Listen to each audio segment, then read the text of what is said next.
By Omondi, how does it feel to win this Man of the Match trophy?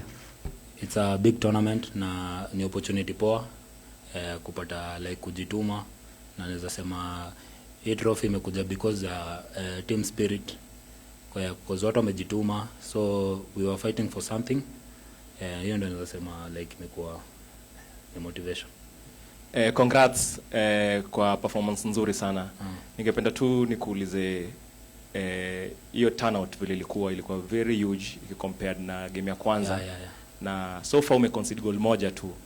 Labda kwako unge describe aje fans vile turn out, na labda hii inakufunza nini kama mchezaji? Okay, naweza sema kuhusu fans ni cause tulionyesha kuna team spirit kwa the first match. So the more tulikuwa tunaenda tukicheza, mafans walikuwa wanakuja wanatown watu wengi. So imekuwa push poa kwa mafans. Naweza sema waendelee kutu support tufike hadi finali. Bayo naitwa Gadaiza kutoka Mozart Sport. Umekuwa part of a defense yenye imekeep clean sheet 2, imeconcede bao 1 na despite kupewa red 2. Maybe unaweza to show as the last man in kwa hiyo defense line. Siri yenu imekuwa gani ama tactics zenu ni gani? Naweza sema kwa venye hata watu wanaiona game, naweza sema ni spirit, because watu wanajituma, because it's the first time tournament kama hii happen Kenya, so tunataka tukue kwa history. Yeah. Thank you, Mr. Omondi. How do you feel after winning this important game? Just proud of the players. They left everything out on the field, not just for themselves, but for this fans in the stadium. That was incredible, and I don't think if we didn't have the performance from the fans the way they did, we would have survived. Not with 11 players, not with 10 players. So this victory we owe them to the fans. So I'm just beyond grateful, that you have a team that leaves everything out on the field. No one thought about that they were tired and they couldn't, they just pushed and whatever they had left within them, and they showed the Kenyan athletic spirit today on the football field. And I think we deserved the win. As much as they had 90% of the ball, but end of the day, 3 points was ours. I said to the players, the team that wants this the most is the one that runs the hardest, is the one that's going to put in the foot where it hurts the most. And I think we did all that, and they got the reward. Sometimes we are work in progress. We're not perfect yet, but we're working towards being at the level where Morocco was. So we knew we had to play a completely different game than what we wanted to play. So we had to be structured, we had to be disciplined, and we had to do it as a team. And I think they've given me all that. And then obviously we have the threats with the speed and the quality of Ryan, Ogam up top, Ben Stanley today, Mutsiri and Edward Omondi. These boys, they pure heart Kenyans because they know how to run. But also when they get the opportunity, they try and be as clinical. And Ryan got one opportunity and he put it in the net. And unfortunately, when you go down to 10 men on the stroke of half-time, it becomes difficult, and then the quality of the players, the football that they can play goes out of the window because now you have to think more about defending than attacking. But I think we managed it really well, and we were so tactically organized that Morocco didn't know what to do with the ball. and we were happy with that. We were happy with that. So yeah, I couldn't have asked for a better performance from the players, but I think I couldn't be asked to manage a better group of players also. So as a coach, as a manager, I'm beyond proud of what the guys have done. 2 games in a row now. Thank you. Okay. Sure. Ladies. Lydia. Fake Pele, you're here also.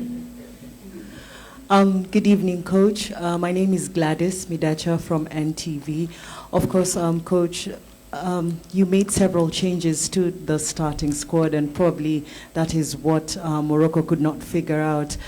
Just talk to me about the changes that you made, and the team that started played pretty well, and they maintained the shape throughout the first half.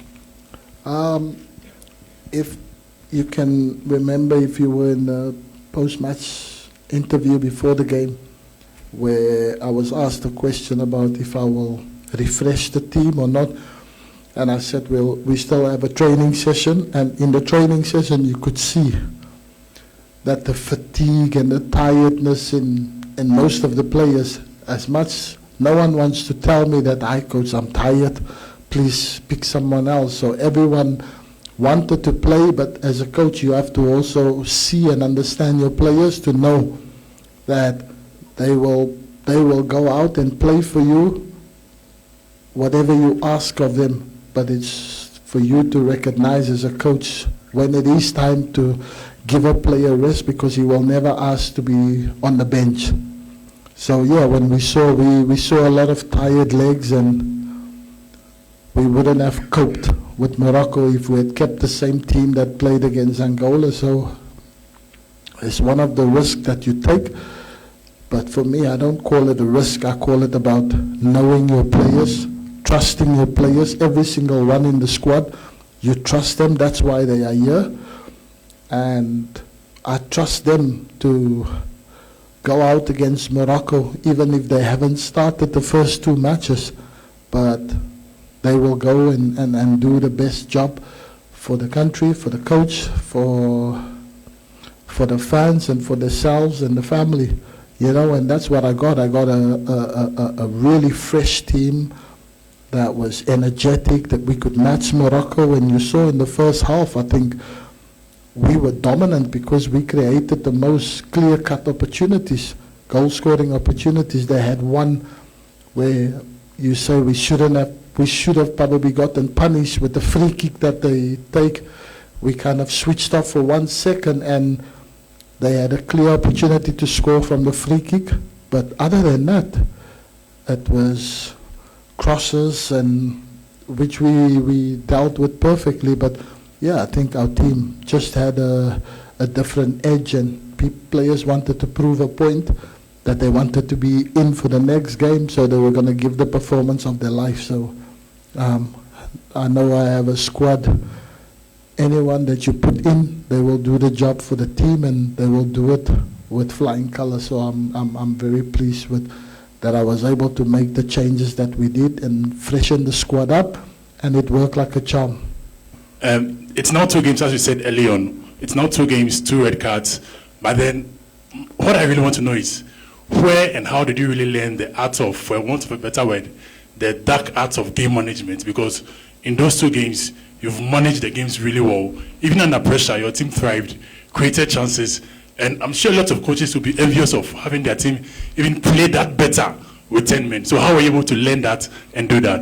Believe you me, I would rather we finish with 11 men, because we have a decent chance to even explore more. But unfortunately, it's 2 games in a row where today I think was more unfortunate.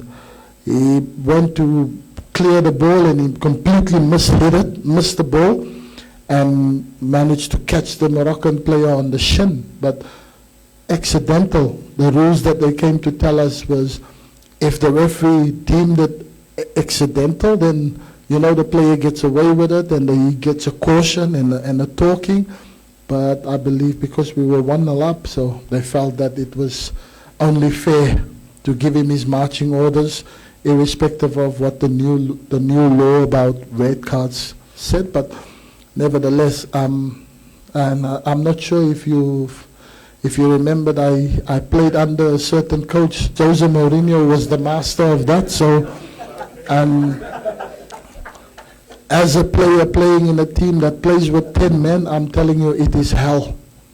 It is hell, but we used to manage it perfectly, like it was our everyday thing. You know, like we were a team that plays with 10 men instead of 11. So I've learned the trades and the tricks of working with Mourinho, and where you adjust, who do you sacrifice, and unfortunately, it's not going to be pretty for the fans because they want to see attacking football and good. But then you think about the most important, to protect your goals. And if you are in the lead, you protect at all costs. Sometimes defenders have to play midfield jobs or striker jobs, and that was the art that I've learned playing under Jose. So for me as a coach, I think I just take myself back to, okay, when we used to get a player send off, one of the strikers get taken off, and then one must run himself down like a donkey in front, and the rest, we park the bus. No, not the bus. We park a train and then a bus in front. So yeah, that's what I learned playing under Jose. So I guess it comes in handy in those two situations that we had. But I'm praying to God that against Zambia, no yellow cards or red cards, please no.